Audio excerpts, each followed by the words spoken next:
नमस्कार, math with संकल्प YouTube channel में मैं चंदन सिंह आपका वेलकम करता हूं और हम लोग पढ़ रहे थे प्रॉफिट एंड लॉस। आज प्रॉफिट एंड लॉस का एक नया टॉपिक हम लोग लेके आए हैं। उसको है कि जब दो वस्तुएं संयुक्त मूल्य पर खरीद कर अलग अलग प्रतिशत लाभ या हानि पर बेची जाए। ये टॉपिक ध्यान रखिएगा कि जब दो वस्तुएं संयुक्त मूल्य पर खरीद कर अलग अलग प्रतिशत लाभ या हानि पर बेची जाए। और दो क्वेश्चन हैं यहाँ पे, ये क्वेश्चन नंबर 1 है और क्वेश्चन नंबर 2 है।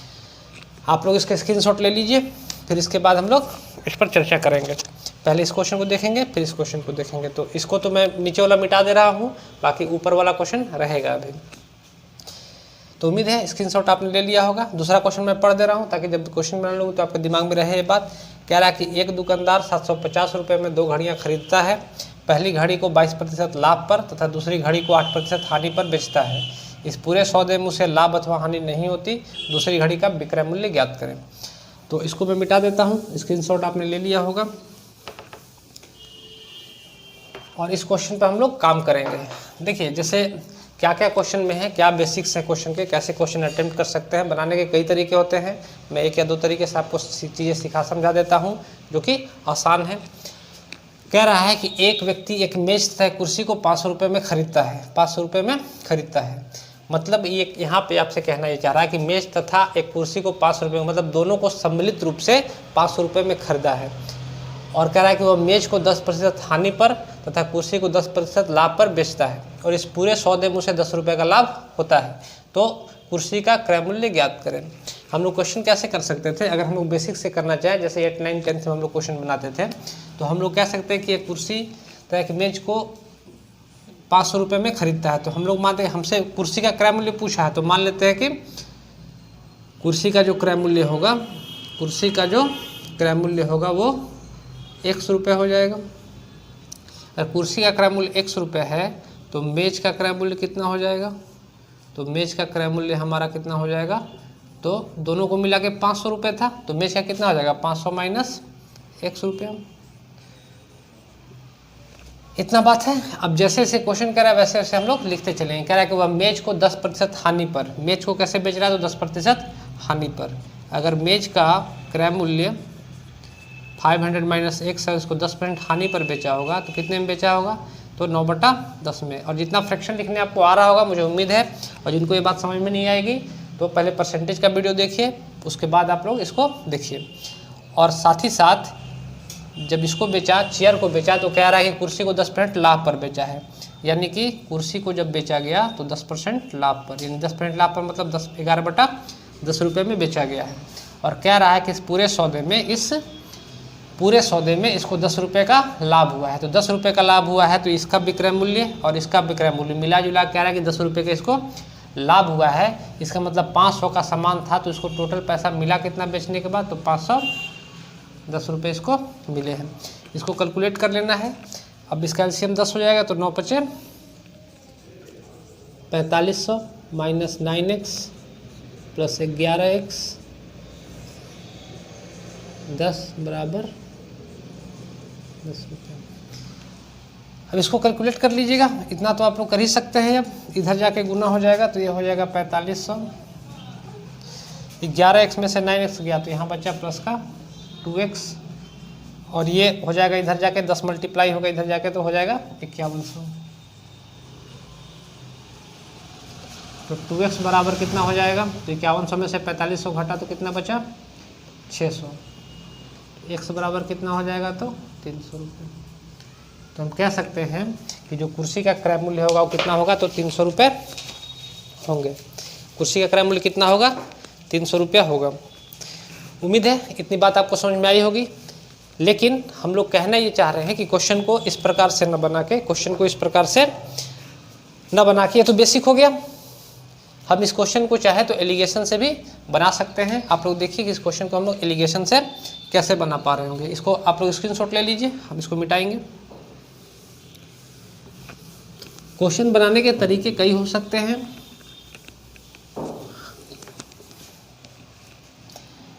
तो एलिगेशन हम लोग कैसे लगा सकते हैं। कह रहा है कि एक व्यक्ति एक मेज तथा कुर्सी को 500 रुपये में खरीदता है। एलिगेशन हम डायरेक्ट लगा के दिखाएंगे। हम अगर एलिगेशन किसी को समझ में नहीं आएगा तो तो मेरा एलिगेशन का वीडियो भी अपलोड है पीछे, तो आप लोग वहाँ से पहले एलिगेशन देखिएगा, फिर आप लोग यहाँ पे एलिगेशन लगाने के तरीके को देखिएगा।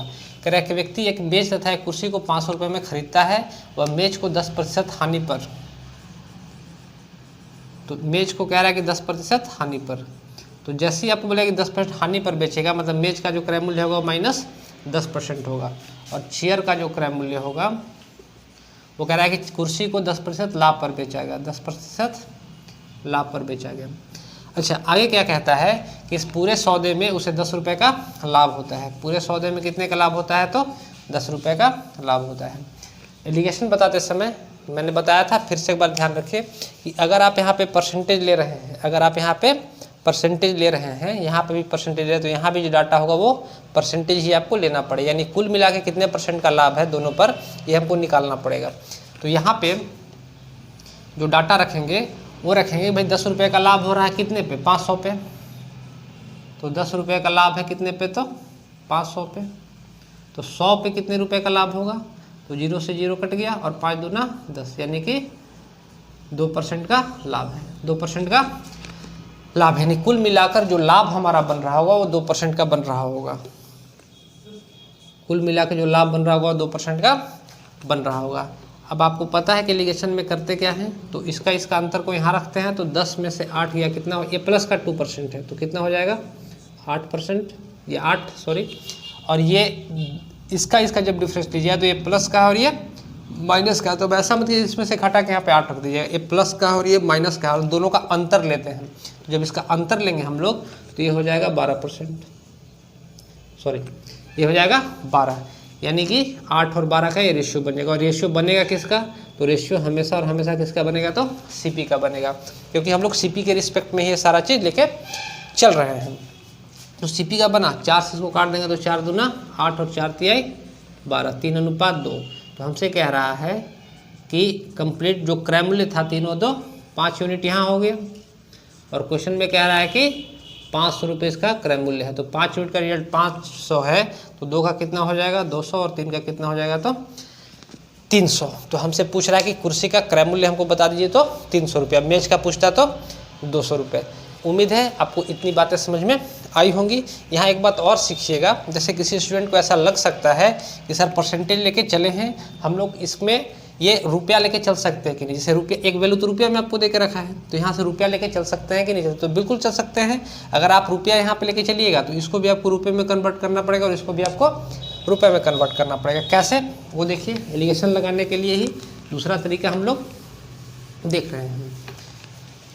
जैसे यहाँ पे कह दिया मेज है, और यहाँ पे कह रहा है कि चेयर है, और एलिगेशन हम चाहते हैं कि हम लोग रुपए पर लगाएं, और अगर रुपए पर एलिगेशन लगाएंगे तो ये हमको डाटा देकर रखा है कि हमको दोनों पर जो है 10 रुपये का लाभ हुआ है।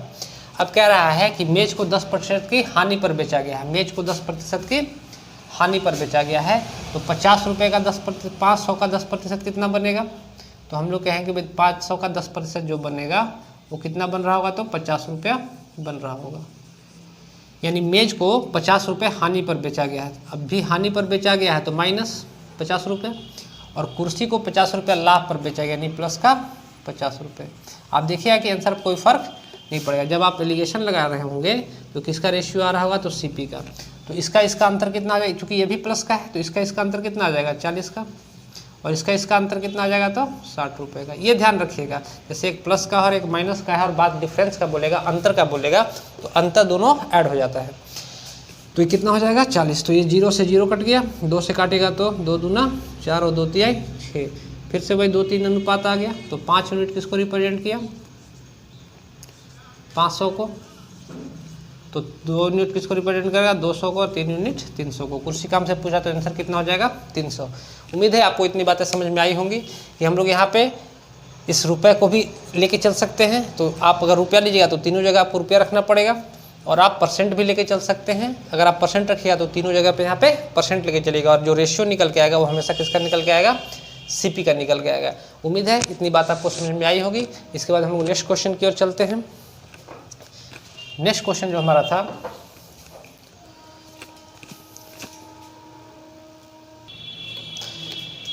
तो नेक्स्ट जो क्वेश्चन हमारा है वो इस प्रकार से था कि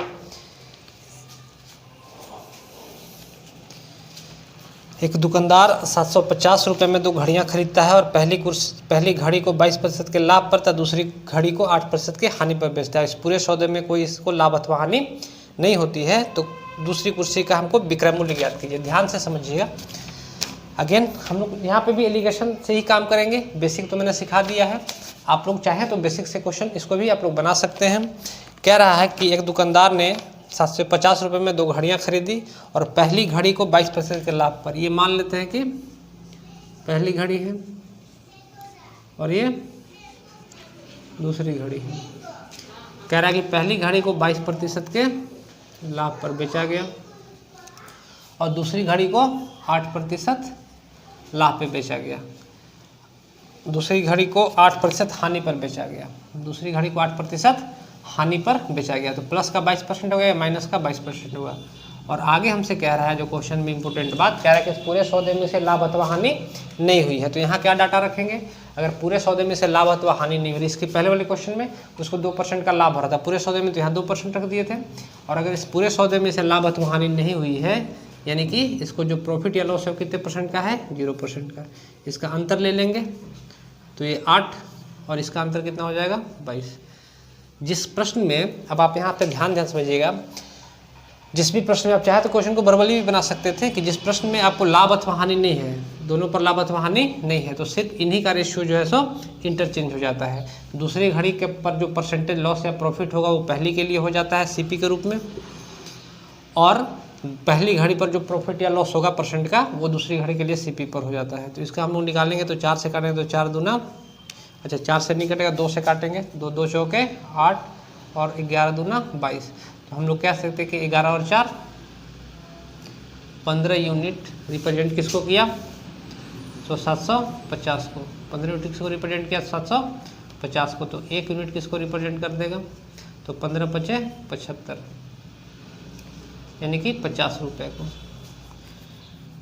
तो हम इस बात को समझेंगे कि हमसे क्वेश्चन में क्या पूछ रहा था कि तो दूसरी घड़ी का विक्रय मूल्य ज्ञात करें। ध्यान ये रखिएगा कि हमसे क्वेश्चन में जो पूछा गया है वो दूसरी घड़ी का विक्रय मूल्य पूछा गया है। दूसरी घड़ी का विक्रय मूल्य पूछा गया है, जबकि यहाँ से जो हम लोग निकाल के ला रहे होंगे वो क्रय मूल्य निकाल के ला रहे होंगे। तो क्रय मूल्य कितना हो जाएगा दूसरी घड़ी का? तो 11 × 5 = 55, यानी कि 550 रुपये। इसका पूछता तो 200 रुपये। तो ये जो निकल के आएगा ये हमारा क्रय मूल्य निकल के आएगा। गलती ये होता है एग्जाम में कि आप थोड़ा सा स्पीड में भी रहते हैं, तो जैसी क्रय मूल्य निकालिएगा 550 वहाँ पहला ऑप्शन में रहेगा, आप ऑप्शन मार के आ जाइएगा। लेकिन ध्यान रखिएगा जो हमसे पूछा जा रहा है उस पर हमको ध्यान रखना पड़ेगा। ये हमसे पूछा कि दूसरी घड़ी का विक्रय मूल्य ज्ञात करें, तो 550 रुपये तो इसका क्रय मूल्य हो गया। 550 रुपये इसका क्रय मूल्य हो गया। और अगर 550 रुपये क्रय मूल्य होगा तो इसको 8% का नुकसान है। दूसरी घड़ी पर 8% का नुकसान है, यानी कि हमको इस 550 रुपये का चाहिए कितना? तो विक्रय मूल्य निकालने के लिए 92% ही चाहिए। आप चाहे तो इसको 0 से 0 काट सकते हैं। 2 से कटेगा, 2 × 5 = 10 और ये 2 से कटेगा, 2 चौके 8 और 2 छक 12, ये 5 से कटेगा 11 बार में। तो जो आंसर हमारा होगा 11 × 6 = 66, 11 × 4 = 44 और 6 = 50, यानी 506 रुपये। तो जो हमसे क्वेश्चन पूछ रहा था कि दूसरी घड़ी का विक्रय मूल्य बता दीजिए, तो दूसरी घड़ी का जो विक्रय मूल्य होगा वो 506 रुपये होगा। उम्मीद है आपको इतनी बातें समझ में आई भी होंगी। तो क्वेश्चन बनाने का यही तरीका है। यहाँ पे ध्यान रखिएगा कि यहाँ पे प्रॉफिट और लॉस अगर कुछ भी नहीं है तो यहाँ पे हम लोग 0% रखते हैं। तो उम्मीद है इतनी बात समझ में आई होगी। 2 क्वेश्चन और लिख देते हैं, और मुझे लगता है कि अब इस तरीके के क्वेश्चन आप लोग बना सकते हैं। 1-2 टाइप का और क्वेश्चन बनता है इसमें, वो मैं सिखा दे रहा हूँ आप लोग को। और उसके बाद आप लोग अपने बुक से, जो भी बुक से आप लोग क्वेश्चन बना रहे होंगे, बनाइएगा और मुझे मैसेज करके ज़रूर बताइए कि आप लोग से क्वेश्चन बन रहा है, नहीं बन रहा है, किस तरह का समस्या हो रहा है, या कोई क्वेश्चन आपके पास है तो भी आप मुझे शेयर कर सकते हैं, मैं उसका आपको सोल्यूशन दे दूँगा।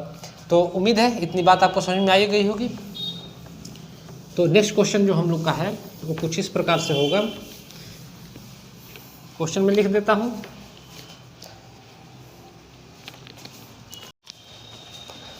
आइए तो नेक्स्ट प्रश्न की ओर चलते हैं हम लोग। ये आपका क्वेश्चन है कि राम ने 2 जीन्स 1500 रुपये में खरीदी, उसने पहली जीन्स को 20% हानि पर तथा दूसरी जीन्स को 20% लाभ पर बेचा। यदि दोनों जीन्सों का विक्रय मूल्य समान है तो दोनों जीन्सों का क्रय मूल्य ज्ञात करें। यहाँ पे ध्यान रखने वाली बात है कि हमसे कह रहा है कि दोनों जीन्सों का विक्रय मूल्य समान है। ऐसे प्रश्नों को करने का तरीका क्या होगा कि हम लोग इसको फ्रैक्शन से ही सॉल्व करें। जब भी कहेगा कि विक्रय मूल्य समान है तो इसको हम लोग फ्रैक्शन से ही सॉल्व कर सकते थे। जैसे हम लोग मान लेते हैं कि पहली जीन्स थी और ये दूसरी जीन्स थी, ये इसका CP और इसका SP। हमसे कह रहा है कि 20% हानि होती है तो 20% का फ्रैक्शन कितना बनेगा। जिसको फ्रैक्शन कम समझ में आएगा या ये बातें कम समझ में आएगी, पहले परसेंटेज का वीडियो देखिएगा, फिर आगे आप लोग इसमें आइएगा। तो अगर 20% हानि पर बेचे तो 5 के सामान में 1 की हानि हुई, तो 5 का सामान बेचा कितने में है, 4 में। और दूसरा बार कह रहा है कि 20% का इसको लाभ हुआ है, तो लाभ हुआ है मतलब 5 का सामान कितना में बेचा होगा, 6 में। और कह रहा है कि दोनों का जो क्रय मूल्य है वो विक्रय मूल्य है वो समान है, तो विक्रय मूल्य समान होगा तो इसको 3 से मल्टीप्लाई करते हैं, इसको 2 से, तब ये 12 हो गया, ये भी 12 हो गया। अगर 3 से यहाँ मल्टीप्लाई किए हैं तो 3 से यहाँ भी होगा और 2 से यहाँ भी होगा। कह रहा है कि दोनों का क्रय मूल्यों का योग कितना है, 1500 रुपया, और यहाँ पे 5 तिहाई 15 और 5 दूना 10, 15 और 10 25 यूनिट। और क्वेश्चन में कह रहा है कि 1500 रुपये, तो 1 यूनिट का रिजल्ट कितना हो जाएगा, तो 25 6 का 150 यानी 60 रुपये, है कि नहीं। अब हमसे पूछ रहा है कि दोनों वस्तुओं का क्रय मूल्य बता दे, तो इसका क्रय मूल्य कितना हो जाएगा, तो हम लोग कहेंगे कि इसका क्रय मूल्य हो जाएगा तो 15 6 का 90 यानी 900 रुपये, और इसका क्रय मूल्य हो जाएगा तो 10 6 60 यानी 600 रुपये। उम्मीद है आपको इतनी बातें समझ में आई भी होंगी। इसके बाद जो क्वेश्चन बता रहे हैं काफ़ी अच्छा क्वेश्चन है और काफ़ी यूनिक तरीके से भी आपको मैं सिखा देता हूँ। आप लोग हो सकता है ऐसा क्वेश्चन आपको मिला भी होगा, जो लोग CGL के लिए तैयारी कर रहे होंगे उनको ऐसा क्वेश्चन मिला भी होगा, और जब भी मिला होगा क्वेश्चन बनाने में आपको परेशानी होता होगा। तो जब आप देखिएगा इस क्वेश्चन को, मैं इसके बाद जो क्वेश्चन लिख रहा हूँ उसको कैसे बनाता हूँ, और उम्मीद है कि उसके बाद आपको ऐसे प्रश्नों को बनाने में कोई परेशानी नहीं होगी। तो इसको आप स्क्रीनशॉट ले लीजिए, फिर हम उस क्वेश्चन को लिखते हैं।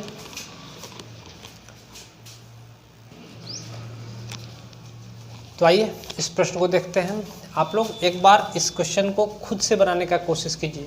अगर आप लोग CGL के कैंडिडेट हैं, CHSL का एग्ज़ाम आपको देना है अगर, तो आप लोग इस क्वेश्चन को एक बार खुद से बनाने का कोशिश कीजिए और देखिए कि आपसे क्वेश्चन कितना आसानी, जल्दी से या देर से, किस तरह से बन रहा है, या क्या क्या चीज़ें आपको समझ में आ रही हैं। तो वीडियो पहले पॉज कीजिए, आप लोग क्वेश्चन खुद से बना कर देखिए, और जब आप लोग बना लीजिएगा दोबारा इस क्वेश्चन को देखिएगा। मैं इस बात का आपको आश्वस्त करता हूँ उस बात के लिए कि आप जिस भी तरीके से बना रहे होंगे, तो आप ये जब तरीका सीख जाइएगा क्वेश्चन बनाने का, तो आपको लगेगा कि हाँ मैंने कुछ सीखा है, और काफ़ी आसानी से आप क्वेश्चन बना सकते हैं। क्वेश्चन क्या कह रहा है कि एक व्यक्ति ने 2 साइकिल 1600 रुपये में खरीदी, उनमें से पहली को 10% लाभ पर था, दूसरी को 20% लाभ पर बेचा। यदि उसने पहली को 20% लाभ पर था, दूसरी को 10% लाभ पर बेचा होता तो उसे 5 रुपये अधिक मिल जाते हैं। तो दोनों साइकिलों के लागत मूल्य का अंतर ज्ञात कीजिए। कैसे कर रहे होंगे, इतना मिटा देते हैं। को आपको ध्यान रखना है कि लागत मूल्य का अंतर पूछ रहा है हमसे। तो हमसे कह रहे हैं क्वेश्चन में कि इसको बनाने का तरीका क्या है, कि आप इसमें कुछ भी करने के इसमें आपको आवश्यकता नहीं है। जैसे जैसे क्वेश्चन कह रहा है वैसे वैसे हम देखिए, ऊपर पहली को 10% लाभ पर पड़ जाए, तो मान लेते हैं कि पहली वाली साइकिल जो होगी तो उसको S1 मान लेते हैं, या CP मान लीजिए। पहली वाली साइकिल को CP1 मान लेते हैं। तो हमसे कह रहा है कि इसको 10% लाभ पर बेचा गया है, तो CP1 का 10%, और कह रहा है कि CP2 का 20%, ये है। दूसरी बात हमसे कह रहा है कि लाभ पर बेची, यदि उसने पहली को 20% लाभ पर, यानी क्वेश्चन में अगला जो टर्म कह रहा है कि पहली को 20% लाभ पर और प्लस दूसरी को 10% लाभ पर, ये उल्टा कर दिया, लाभ पर बेचा होता तो इनके जो, तथा दूसरी को 10% लाभ पर बेचा होता तो उनमें, तो कह रहा है कि तो उसे 5 रुपये अधिक मिल जाती, यानी अधिक और कम किसको रिप्रेजेंट करेगा, अंतर को। तो अगर हम लोग इसका अंतर ले लें तो आप देखिएगा कि CP1 में से 10 में से 20% घट गया, तो हम लोग बोल सकते हैं कि माइनस CP1 का 10%, यहाँ पे 20 में से 10 घटेगा तो प्लस का आ जाएगा CP2 का 10%, बराबर कितना होगा, तो 5 रुपये होगा, बराबर कितना होगा, तो 5 रुपये। ये कह रहा है कि 5 रुपये अधिक मिल जाते हैं।